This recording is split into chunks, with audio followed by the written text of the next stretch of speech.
to be mad then by all means. Mad with the madness of absinthe.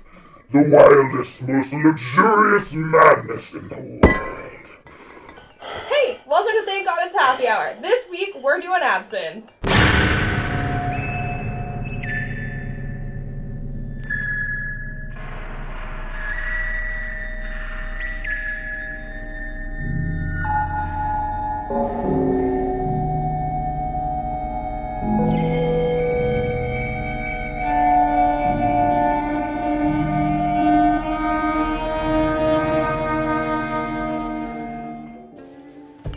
So, absinthe has a very long and sordid history. It originates out of Switzerland in the 1700s, and then it gets banned in most of Europe during the 1900s.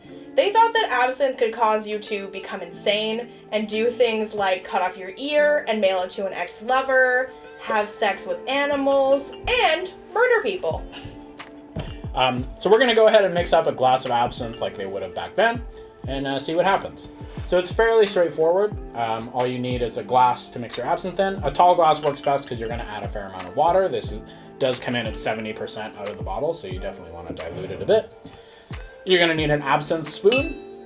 You can probably get these on Amazon or at local drink shops. And then you're also going to need a sugar cube.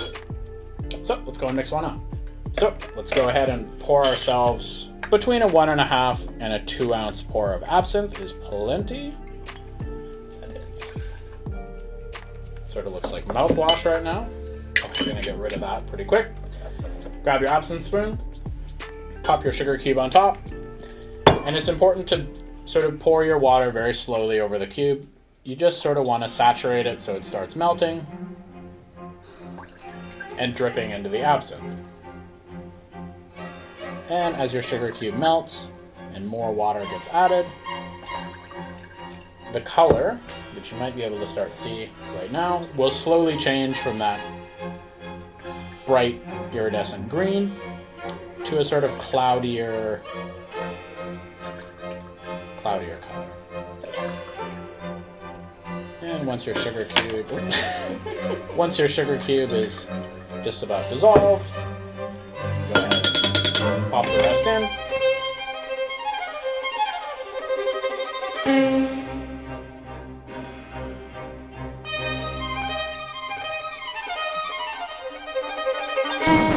And then just top it up with cold water to where you feel is appropriate. So this is a good amount. This glass might be a little bit large, but as you can see, the absinthe has changed color. And this means that all of the botanicals inside have sort of bloomed and are a little bit more flavorful now. If you drink absinthe right by itself, it can be very bitter and sort of gross. But prepared this way, it definitely becomes a lot more imbibable. Okay, so there you go. Our absinthe prepared the traditional way. Let's go ahead and give it a taste. You want to do the honors? Sure. Ooh, it smells very licoricey, like right off the bat. It's definitely a very aromatic drink, absinthe. Oh yeah, it really reminds me of like ouzo. It's very licoricey. You definitely get a bit of that anise kind of flavor. And it definitely has that herbal kind of botanically, like almost like an aftertaste. No, it's nice. And this is definitely a drink that you can make to taste. So if you want it a little sweeter, you can add 2 sugar cubes. If you want it a little weaker, you can add more water. It starts off quite proofy, so there's room to sort of play around and still end up with a drink that's not super weak.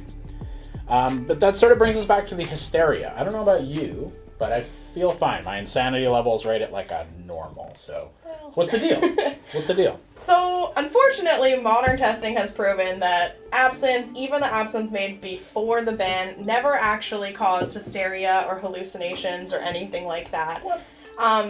Really, the ban on absinthe more had to do with the rising temperance movement and then wealthy wine merchants trying to block absinthe because they didn't like the competition that it was creating. Goddamn naked grape!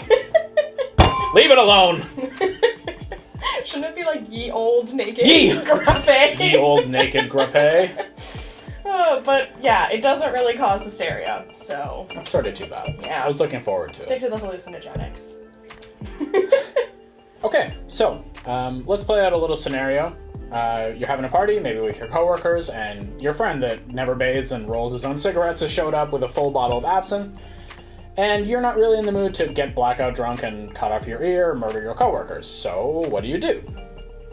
Well, we found a recipe for a really good punch that actually incorporates absinthe really nicely, but definitely waters it down a little bit so you're not just drinking straight 70% alcohol at a party. Yeah, it's nice because it doesn't really try to hide the flavors of the absinthe. I think it sort of works really well with them. So what you're going to want to do is start with a cucumber. You're going to cut off, I don't know, 2 or 3 decent-sized chunks of cucumber. Pop it in your glass. And then you're going to grab some simple syrup. And you're going to add about an ounce. This seems like a lot, but remember we're taking the place of the sugar cube, and absinthe definitely needs the sweetness. And then you're going to grab a muddler and just muddle everything together. Release that cucumber into the sugar. Muddle it all up. And then I'm going to grab a lime and juice it up while Katrina adds 2 ounces of our absinthe. 2 ounces. 2 All right. whole ounces.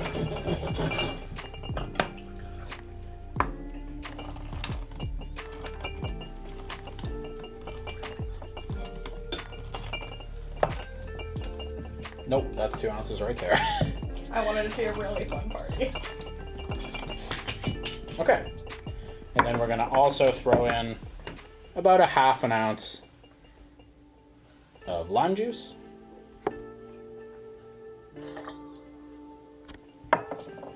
And give it a cursory stir here.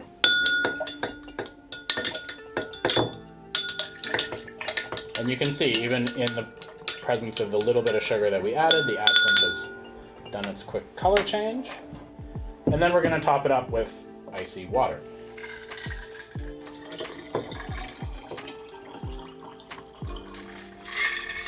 Up to where, feels good.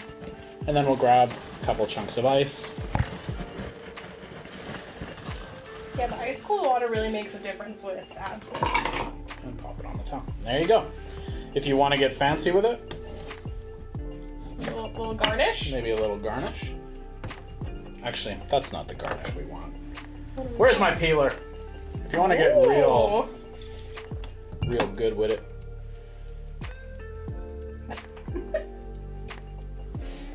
I don't know. Looks cool to me. And there you go. The green beast. Let's give it a taste.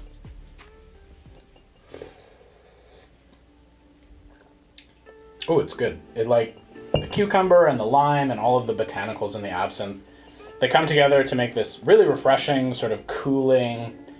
It's good. Give it a try. I can't really explain it very well, to be honest. It's appropriately sweet, a little bit of bitterness. That absinthe is there. You can definitely taste it, but it's not, the absinthe show necessarily. Yeah, it's kind of interesting how with this much water and sugar and other ingredients, the absinthe still really comes through. Absolutely. And if you can get over maybe we over muddled our cucumber, but there you go. The green beast. Well, it's supposed to be beastly, so. I guess so. Anyway, so there you go. That's absinthe the traditional way, and then a more of a modern interpretation that really works with, I think, the same flavor profile and really nicely complements absinthe. If you've never tried it, it's definitely worth playing around with. Around Halloween especially, it's a great thematic drink to use. So, yeah, if you enjoyed this video, be sure to give us a like, comment, or subscribe. Otherwise, we'll catch you in the next one. Cheers. And happy Halloween! And happy Halloween. Even though this is the Halloween episode. It is.